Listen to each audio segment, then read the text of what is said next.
ሰሞኑን አሜሪካና ኢራን በዓለም ፊት የፈጠሩት ትዕይንት ልክ እንደ ሆሊውድ የጦርነት ፊልም በአስደናቂ ሁኔታ ተጀምሮ በአስደናቂ ሁኔታ ተጠናቋል።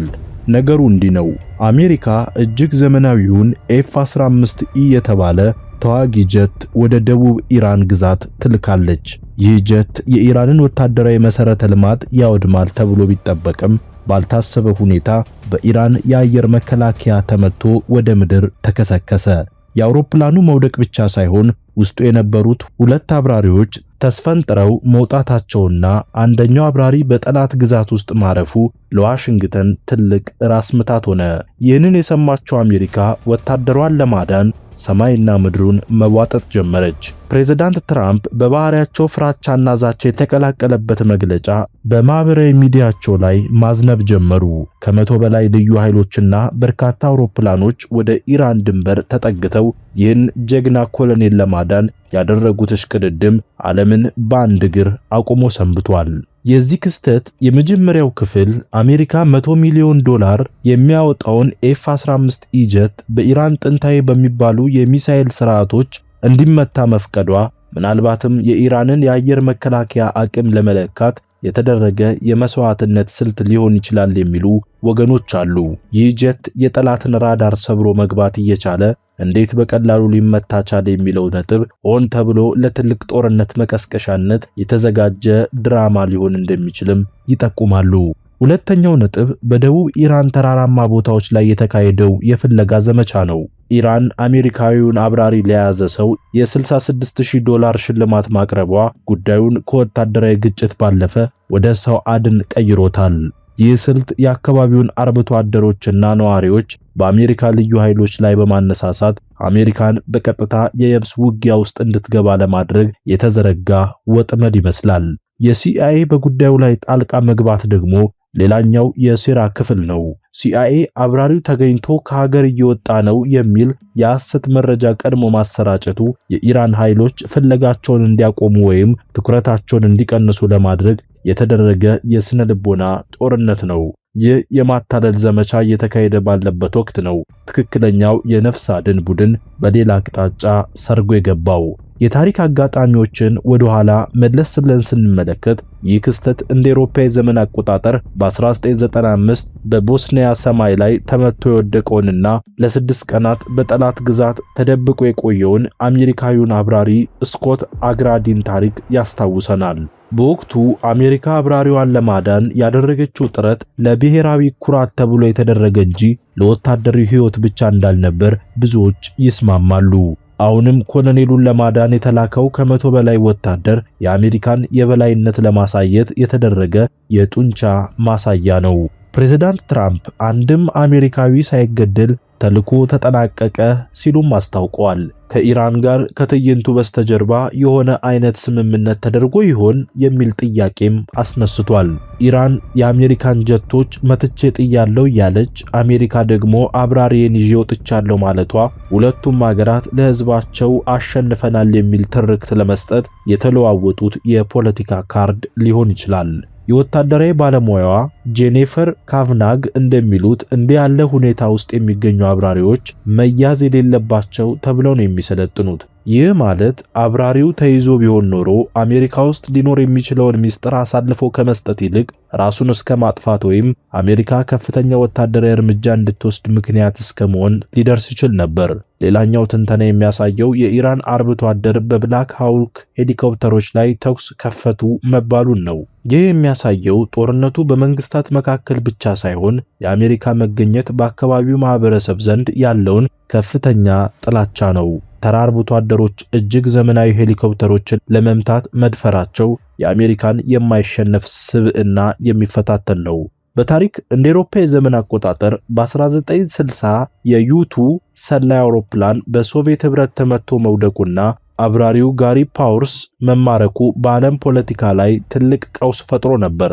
የትላንቱ የኤፍ-15ኢ ክስተትም ተመሳሳይ ቀውስ ሊፈጥር ይችል የነበረ ሲሆን የአሜሪካ አየር ኃይል በፈጣን ስምሪት አብራሪውን ነጥቆ መውጣቱ ነገሩን ወደ ሌላ ምዕራፍ አሸጋግሮታል።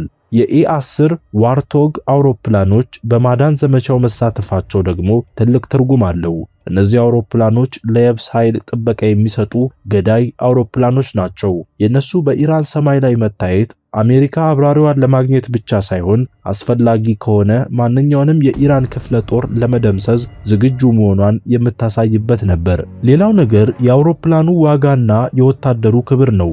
$100 ሚሊዮን የሚያወጣ አውሮፕላን ወድቆ አሜሪካ ስለ አውሮፕላኑ ሳይሆን ስለ ኮሎኔሉ ደህንነት ብቻ ማውራቷ በዓለም ፊት ለሰው ልጅ ሕይወት ዋጋ ሰጣለው የሚል ፕሮፓጋንዳ ለመንዛት የተጠቀመችበት ስልት ነው። ኢራን አሜሪካዊውን ለማግኘት ሽልማት ማውጣቷ አሜሪካዊውን አብራሪ እንደ ፖለቲካዊ ቁማር ለመጠቀም መፈለጓን ያሳያል። አብራሪው ቢማረክ ኖሮ ኢራን ከአሜሪካ ጋር በምታደርገው ድርድር ላይ ትልቅ የበላይነት ታገኝ ነበር። ይህን ዕድል ማጣቷ ለቴህራን ትልቅ ውድቀት ነው። በሰሞኑ ክስተት ወቅት አሜሪካ 7 ሰዓታትን በኢራን ሰማይ ላይ ማሳለፏ የኢራን የአየር መከላከያ ቀዳዳ እንዳለበት ወይም አሜሪካ የኢራንን ራዳሮች ሙሉ በሙሉ ማሰናከል የምትችልበት ኤሌክትሮኒክ ዋርፌር እንዳላት ማረጋገጫ ነው። ይህ ደግሞ ለወደፊቱ ትልቅ ጥቃት ፍንጭ ሊሆን ይችላል። ትራምፕ በከፍተኛ ሁኔታ የተጎዳ ጀግና ማለታቸውም አንዱ ጉዳይ ነው። አብራሪው ሲወርድ ወይም መሬት ላይ ያለ ከኢራን ኃይሎች ጋር ቀጥተኛ ግጭት ውስጥ ገብቶ ሊሆን እንደሚችል ይጠቁማል። ይህ ደግሞ በሁለቱ ሀገራት መካከል የነበረው ፍጥጫ ምን ያህል ለጦርነት ቅርብ እንደነበር ያሳያል።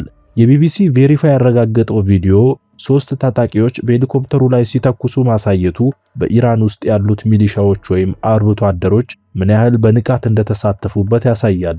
ይህ በታሪክ እንደ አውሮፓ ዘመን አቆጣጠር በ1993 በሞቃዲሾ የተከሰተውን ብላክ ሃውክ ዳውን ክስተትም ሊደግም እንደሚችል ማሳሰቢያ ነው። አሜሪካ አንድም ወታደር አልሞተብኝም ማለቷና ኢራን ደግሞ ጀቶችን ጥያለው ማለቷ በሁለቱ ወገኖች መካከል የሚደረገው የመረጃ ጦርነት እውነተኛውን ኪሳራ ለመደበቅ የተደረገ ሙከራ ሊሆን ይችላል። ብዙ ጊዜ በጦርነት ወቅት የመጀመሪያው ሰለባ እውነት ናት እንደሚባለው ኮሎኔሉን ለማግኘት የተደረገው ሽቅድድም አሜሪካ በኢራን ውስጥ ያላትን የሰላይ መረብ ጥንካሬ ያሳየ ነው። ያለ መረጃ ሰጪዎች በአንድ ተራራማ ቦታ ላይ የወደቀን ሰው በ24 ሰዓት ውስጥ ማግኘት ፈጽሞ የማይታሰብ ነው። የኢራን እስላማዊ አብዮታዊ ዘብ አሜሪካዊውን ወታደር ለመያዝ ያደረገው ሙከራ መክሸፉ በድርጅት ውስጥ ያለውን የቅንጅት ችግር ወይም የአሜሪካን ቴክኖሎጂ የበላይነት ያሳያል። ይህ ለኢራን ወታደራዊ አመራሮች ትልቅ ትምህርት የሰጠ ክስተት ነው። የታሪክ ምሁራን እንደሚሉት እንዲህ ያሉ ክስተቶች ብዙውን ጊዜ ለትልቅ ጦርነት መንስኤ ይሆናሉ። እንደ አውሮፓ የዘመን አቆጣጠር በ1914 የአርክዱክ ፍራንዝ ፈርዲናንድ ግድያ አንደኛውን የዓለም ጦርነት እንዳስነሳው ሁሉ የዚህ አብራሪ መያዝም የቀጠናውን ጦርነት ሊያቀጣጥለው ይችል ነበር። አሜሪካ ኤ10 ዋርቶግ መጠቀሟ ኢራን ውስጥ ያለውን የታጠቁ ኃይሎች እንቅስቃሴ ለመቆጣጠር ነው። ይህ አውሮፕላን ታንክ ገዳይ በመባል ይታወቃል።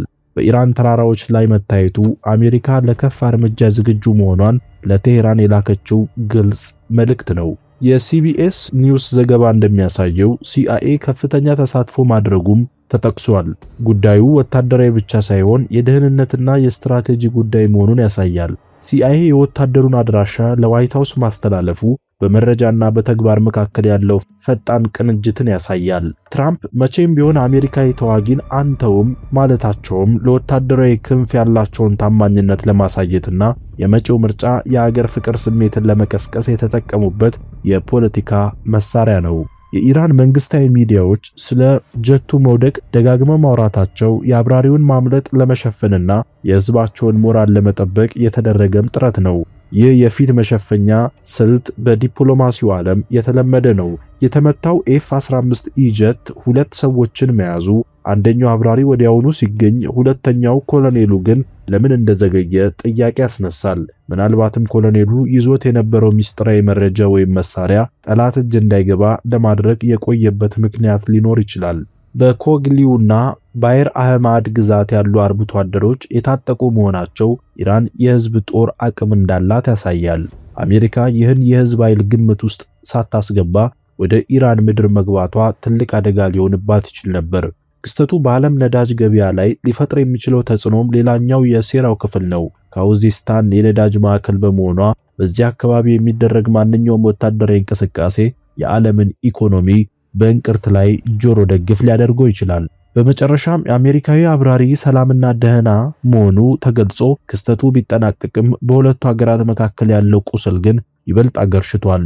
ይህ ክስተት የድፍረት ዘመቻ ለነገው መጠነ ሰፊ ጦርነት እንደ መለማመጃ የታየ ክስተት ነው።